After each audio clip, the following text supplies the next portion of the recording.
Hello, fourth grade. We are ready for part 2 of making our bottle. So this is what we did last time. We just drew our bottles out. We outlined with a Sharpie. We have some thin lines and we have some thick lines. Some of you might have decided to put some hearts in here. I'm thinking about the hearts and I'm thinking these might be better to cut out and glue later. So keep that in mind. That might be an option you want to do next time. We added some texture by adding some dots to maybe our cork, to the ground, to make it look like there's sediment. Some of us might have drawn some stripes to make texture. There's texture on our mountains with our thin Sharpie, and we are ready to rock and roll. So the artist that we're inspired by is Jen Arani, who is a contemporary artist, meaning she makes art right now, right here, and she's making a living from that. And she is very famous for her artwork where the landscape is just black and white. So as long as you have a lot of thick areas and thin areas, then your landscape area is finished. You don't need to add any color to this. It's already interesting the way it is. Now, if you only have just like all of the same lines, or they're all the same, then it might not be interesting enough. You're gonna wanna make sure you have nice and thick spots, like along the outside of your mountains, and then you also have thin spots to make it more interesting. Okay, but once you're done with that, you are ready to add some color. So option number 1 is watercolor paint. Option number 2 is watercolor pencils. And the reason I brought out watercolor pencils is because I noticed some of you made your bottles kind of small. So if your bottle doesn't fill up most of your paper, you might not have a lot of room to do your painting in your sky, okay? So if that's the case, you're gonna wanna use watercolor pencils instead, okay? These are a lot of fun. So even if you have a big area, you might wanna use these anyway. But in your sketchbook, let's see if I have my sketchbook with me. Here it is. In your sketchbook, if you open it up, there's a lot of different pages in here. There's a couple of pages that you can do some practicing in. Oh, this is one of the ones that's upside down. Okay, so you can practice in the painting studio area or the watercolor skills area, or you can just pick an experiment page, and you might want to try both of these techniques out to decide which one you like better. So there's a couple of different ways you can do this. And actually, I'm gonna go ahead and use the watercolor page. Oh, and there's a watercolor pencil spot. I haven't looked at this in a while. I forgot that's on there. I'm gonna go ahead and start with the watercolor skills area. And I know this is like just normal paper, so it's gonna get really wet, but that's okay. All right, so the first way to do watercolor is what you are used to. So that is called wet on dry. That's when you get your paintbrush wet. We know that we have to wake up our paint color. Say, wake up red.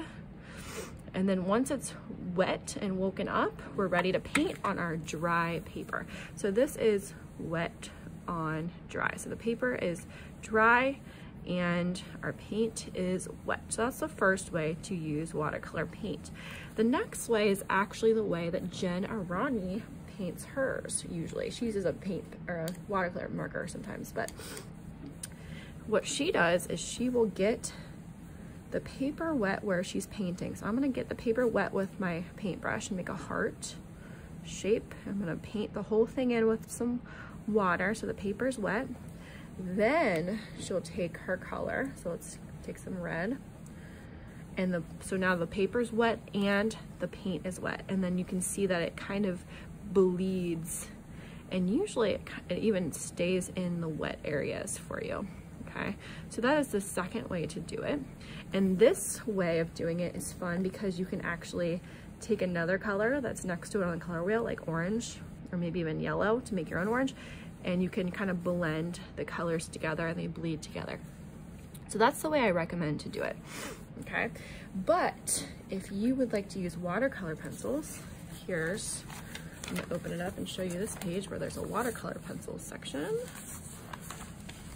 I'll leave that over there. Okay, move my water. So where it says watercolor pencils, there's a couple ways you can do that as well. The first thing you can do is you can get the paper wet just like before. So I'm gonna get just a little square wet right here. And then get out my colored pencils, move the paint out of the way. But this way of doing it, oh, that one's not sharpened. It's a little bit dangerous because when the paper is wet, if you're pushing down too hard, it might rip the paper. So I know there's not a ton of effect here, but it makes your watercolor pencil kind of look like marker almost when the paper is wet. okay? So that's wet on wet, well, kind of. Well, the paper's wet first. The second thing you can do, you can actually dip your watercolor pencil in water and then draw with it. Sometimes that creates a cool effect, but that would take forever to color in on our bottle. So this is the way I would recommend doing it. So instead of getting it wet first, take your watercolor pencil and just kind of make some stripes wherever you want to color. You can color normally as well, but you can make some stripes like this, hatch marks, and then take another color. Let me sharpen this one. Let's take some red and make some more hatch marks next to each other so that they blend together when you are ready to paint. So I'm just gonna use that. Let's try a little bit of yellow to see what the yellow does. I'm gonna, oh, this one's sharpened already. Ooh, and yellow and purple are gonna make brown, so that part's probably gonna look a little funny. But it's good that I'm practicing in my sketchbook. And I'm gonna use a little bit of green so you can see what happens. So I just made a lot of dash marks, so that's pretty quick. And now I'm gonna take my water and my paintbrush. My paintbrush is nice and wet. And I'm just gonna paint the water on and see how my colors start to blend together. Now I'm gonna be really careful with this area because I don't want my colors to turn brown. Wow, look at that. And my colors just kind of bleed and blend. But look what happens when all those colors blend together. They turn brown. That looks kind of brown. So what you want to do is make sure that you're choosing colors and putting colors next to each other that are on the color wheel next to each other. I don't have a color wheel with me to show you on camera. But if you think about rainbow order, I know that I can put orange and yellow next to my red because that'll just make orangish colors. I know that I can put green next to yellow because that'll make a yellowish green. I know I can put blue next to green because that'll make a bluish green. I know I can put violet next to blue because that would make a blue violet. But if I put like violet next to yellow, these two are really far apart on the color wheel. They're actually opposites. They're gonna turn brown. And if I blend all of my colors together, they're gonna turn brown. So I gotta be really careful with my watercolor pencils. Okay. So let's try a little bit of both on here. I think I'm gonna stick to my wet on wet technique. I'm gonna drop something. Oh, I have a pink watercolor pencil. Let's sharpen that one. Okay, so let's see. Let's start with wet on wet watercolor on the one to my left. So here's my watercolor paint. I'm gonna share with my neighbor. I'm gonna get my paper wet first. So I'm gonna paint around the edges, making sure my paintbrush stays wet. I don't want it to be soaking wet, but I want it to be wet. I'm gonna go around my mountains because I don't want any paint to go on my mountains. So I'm gonna go really carefully around my mountains. And move this one out of the way. Okay, I'm gonna come up around the edge here. I always like to go around the edges first whenever I'm adding color, or really anything. Then I'm gonna get the middle wet. And this is not fancy watercolor paper, so we don't wanna get it too wet because it will rip. It will rip. Okay, so now it's wet. Let's go ahead and start adding some colors. So let's think about the color wheel. Let's start with some yellow. I'm gonna get my yellow wet and I'm gonna say, wake up, wake up yellow. Once I got a little puddle in there, I'm ready to start adding my yellow. So I can just kind of dab that on and let the water make the paint bleed and blend. And since I used red before, let's try some green. Let's go the other direction. Let's wake up the green. Jenna Rani is known for her beautifully colored skies. So even though you might not see a green sky very often, go for it, try it out. Look, and I'm letting my colors blend here a little bit. I can use a little bit more water to make them blend a little bit more. Okay, let's start adding some blue to my green. So wake up blue. Just let those blend together. Notice I'm just kind of tapping them to let the colors kind of bleed on their own. I'm gonna go carefully around the edges. You could leave an area white if it's a cloud. How about some purple? I'm just gonna go for all the colors here. Ooh, this is looking neat. Ooh. So remember, the more water you have on your paintbrush or in your paint, the lighter the color is gonna be. I didn't have as much water there, that's why it's a little darker. And I still have a lot of room up here, so instead of just, whoops, I made a mistake there. I wonder if I can use my paper towel and kind of dry that off. So I got a little bit too much paint over here. Let's see if I can clean that off with having a clean paintbrush with no paint on it. I can kind of get it wet and then use a tissue or a paper towel. See if I can blot that up so you can't really see that anymore.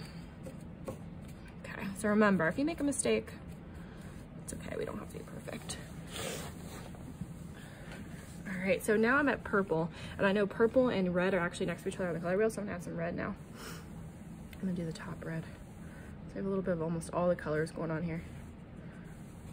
Red and purple will not turn brown. Okay, and how about for the top? The only color I haven't used yet is orange. Let's put a little bit of orange in there. Ooh, there we go. Now it's blending a lot more. My paper is a lot more wet. So that is the first way you can paint your sky. I'll close my watercolor paints, put them back on the painting table. Where's my bottle with my sky? Awesome. I'm gonna let this dry on the drying rack. All right, so this one, we're gonna try the watercolor pencils. Now, if you are using watercolor pencils, I need to tell you, these look almost identical to regular colored pencils. So when you're using these are on the painting table. Do not put them back at the art store with the regular colored pencils because it will take me forever to find them, because the only difference is that they have a little paintbrush on them like this. Okay, so let's go ahead and do the dry on wet technique. So I'm just gonna maybe I'll color around the edges to make sure I stay in the lines as much as I can. So I'll use this pink.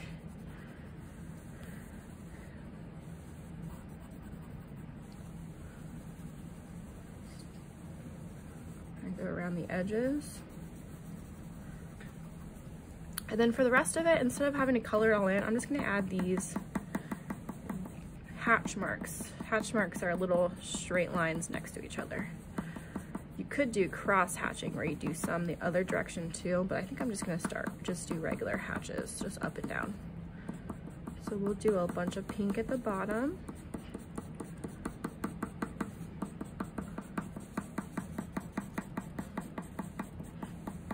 Kind of go along the edge so I stay in the lines on the edges. Okay, let's do a little bit of this blue next. So when I do this is purple, I'm sorry, purple, I can actually overlap a little bit some of these hatch marks. If I need to, I can sharpen my watercolor pencil.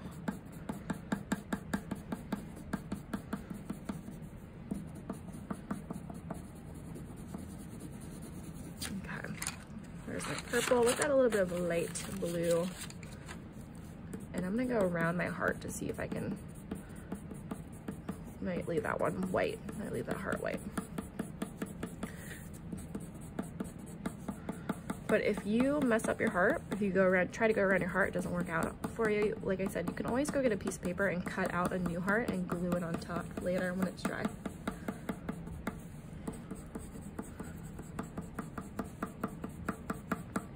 So lots of hatch marks. So I'm almost done. Let's think about what's next to blue on the color wheel I can use. I already used purple, so let's use some green. Let's find the light green first. No, let's use dark green. I can overlap those a little bit if I want to.